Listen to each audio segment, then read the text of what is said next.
Bismillahirrohmanirrohim. Assalamualaikum warahmatullahi wabarakatuh. Perkenalkan, nama saya Risma Rohmawati dari kelas SKI 2C. Di sini saya sudah membuat diagram alir untuk memenuhi tugas ujian akhir semester mata kuliah Pendidikan Kewarganegaraan. Yang pertama, saya akan menjelaskan mengenai tentang hakikat pendidikan kewarganegaraan dalam mengembangkan kemampuan utuh profesional. Nah, bagaimana sih kita dapat menerapkan generasi bangsa yang unggul? Yaitu dengan dibekali pendidikan kewarganegaraan. Ini sangat berdampak positif ya teman-teman, karena kita dapat menghadapi suatu tantangan globalisasi. Nah, dari bab 1 kita dapat menyimpulkan pendidikan kewarganegaraan itu wajib untuk generasi milenial agar dapat memiliki karakter negara generator citizens. Yang kedua, yaitu esensi dan urgensi identitas nasional sebagai salah satu determinan pembangunan bangsa dan karakter. Pada tanggal 28 Oktober 1928, kita sudah mengenal suatu identitas nasional. Lalu, pada tanggal 17 Agustus 1945, Indonesia merdeka karena perasaan senasib, karena kepahitan akan dijajah oleh penjajah.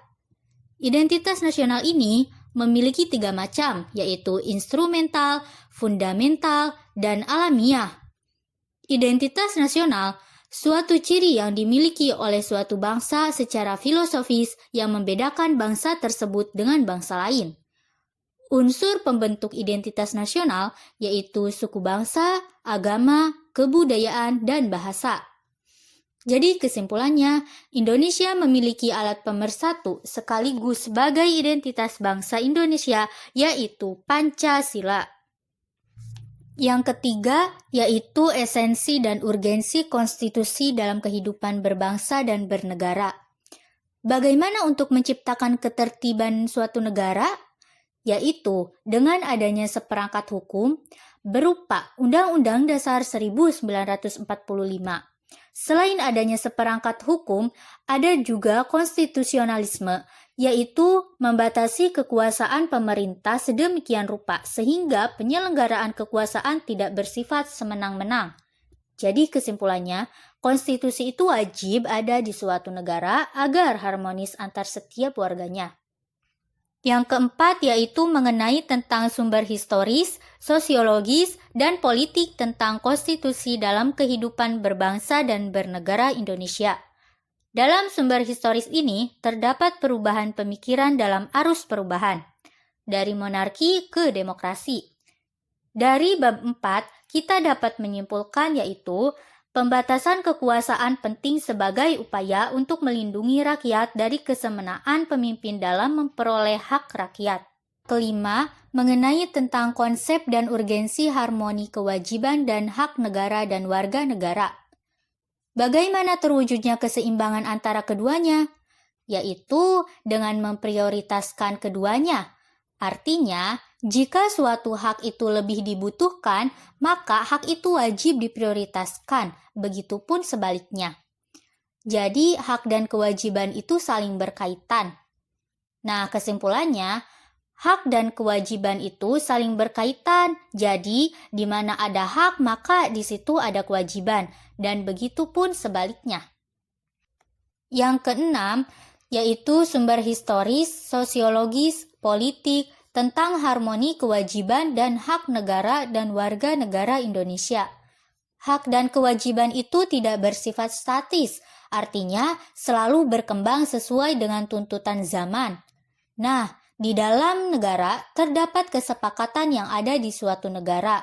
Di dalam kesepakatan tersebut, ada hak dan kewajiban yang harus dipenuhi oleh warga negaranya. Kesimpulannya, di Indonesia, contoh dari hak dan kewajiban yaitu yang terkandung dalam Undang-Undang Dasar Negara Republik Indonesia 1945. Yang ketujuh yaitu mengenai tentang demokrasi Pancasila di Indonesia. Demokrasi Pancasila ini memiliki arti kedaulatan rakyat, yang artinya kekuasaan tertinggi yaitu di tangan rakyat. Pemerintahan yang paling tinggi di suatu negara itu di tangan rakyat, yang artinya demokrasi. Asas-asas demokrasi Pancasila yaitu ada dua. Yang pertama asas kerakyatan, yang kedua asas musyawarah. Asas kerakyatan merupakan asas kesadaran untuk cinta kepada rakyat, berpadu nasib dan cita-cita rakyat. Asas musyawarah yaitu media untuk mempersatukan pendapat agar tercapainya suatu kesepakatan bersama. Demokrasi Pancasila adalah paham demokrasi berdasarkan paham kekeluargaan dan gotong royong yang ditujukan kepada kesejahteraan rakyat. Dasar demokrasi Pancasila adalah kedaulatan rakyat seperti yang tercantum dalam pembukaan Undang-Undang Dasar 1945. Yang kedelapan yaitu implementasi demokrasi dari beberapa negara di dunia. Yang pertama ada macam-macam demokrasi, yaitu demokrasi langsung, demokrasi tidak langsung, demokrasi semi langsung, demokrasi presidensial, demokrasi parlementer, demokrasi Islam, dan demokrasi Pancasila. Kemudian ada prinsip-prinsip demokrasi, di antaranya negara berdasarkan konstitusi, kemudian jaminan perlindungan HAM, dan kebebasan berpendapat dan berserikat. Lalu ada unsur pendukung tegaknya demokrasi, dibagi menjadi tiga. Yang pertama, negara hukum. Yang kedua, masyarakat madani. Yang ketiga, aliansi kelompok strategis. Ada implementasi demokrasi dari beberapa negara. Di antaranya yaitu Amerika mengedepankan kebebasan aktualisasi individu. Kemudian Turki, Partai Rafah muncul sebagai pemenang dalam pemilu demokratis. Kesimpulannya, pada zaman Nabi Muhammad, sudah menerapkan demokrasi melalui Piagam Madinah. Di Indonesia, menggunakan demokrasi yang berlandaskan Pancasila. Yang kesembilan yaitu konsep dan urgensi penegakan hukum yang berkeadilan. Negara Kesatuan Republik Indonesia adalah negara yang berlandaskan atas hukum. Contohnya, adanya lembaga-lembaga pemerintahan. Lalu, bagaimana sih cara untuk menegakkan hukum? Yaitu dengan tiga cara, yakni yang pertama keadilan, yang kedua kemanfaatan, yang ketiga kepastian. Jadi kesimpulannya, Indonesia adalah negara hukum menurut Undang-Undang Dasar 1945, Pasal 1 Ayat 3 yang berbunyi, Negara Indonesia adalah negara hukum. Yang ke-10 yaitu konsep dan urgensi wawasan Nusantara. Kata Nusantara sendiri secara historis bermula dari Sumpah Palapa, dari Patih Gajah Mada yang diucapkan dalam ucapan pengangkatan sebagai Majapahit. Nah, di Indonesia setelah kemerdekaan, wawasan Nusantara ini dideklarasi di Juanda yang bertujuan untuk memperjelas batas-batas tutorial Indonesia dengan negara-negara yang berdampingan dengan Indonesia. Kesimpulannya, wawasan Nusantara merupakan cara pandang dan sikap bangsa Indonesia mengenai diri dan lingkungannya. Ke-11 yaitu konsep dan urgensi ketahanan nasional dan bela negara. Konsep dan urgensi ketahanan yaitu integritas bangsa. Integritas bangsa yaitu ketahanan suatu bangsa tersebut.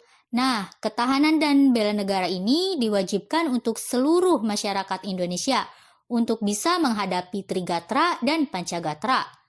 Lalu kesimpulan pada bab ini yaitu pengertian ketahanan nasional dapat dibedakan menjadi tiga, yakni ketahanan nasional sebagai konsepsi atau doktrin, ketahanan nasional sebagai kondisi, dan ketahanan nasional sebagai metode atau strategi. Yang ke-12 yaitu mengetahui kelebihan bangsa Indonesia yang sesuai dengan wawasan Nusantara untuk mewujudkan ketahanan nasional. Nah, di dalam suatu negara ini terdapat visi nasional bangsa. Untuk mewujudkan visi nasional bangsa ini dengan adanya kekuatan nasional, yakni kekuatan yang ada di dalam negara tersebut untuk mewujudkan kesejahteraan dan keadilan masyarakatnya.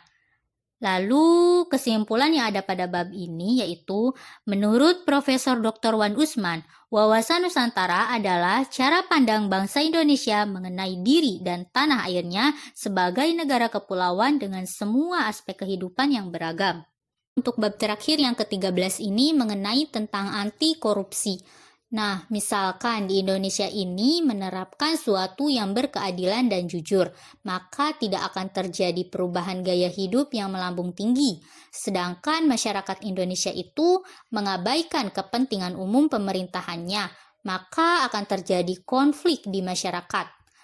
Nah, Kesimpulan pada bab ini adalah menanamkan sifat jujur dan adil itu sangat penting agar tercipta masyarakat anti korupsi sehingga terwujud kesejahteraan masyarakat.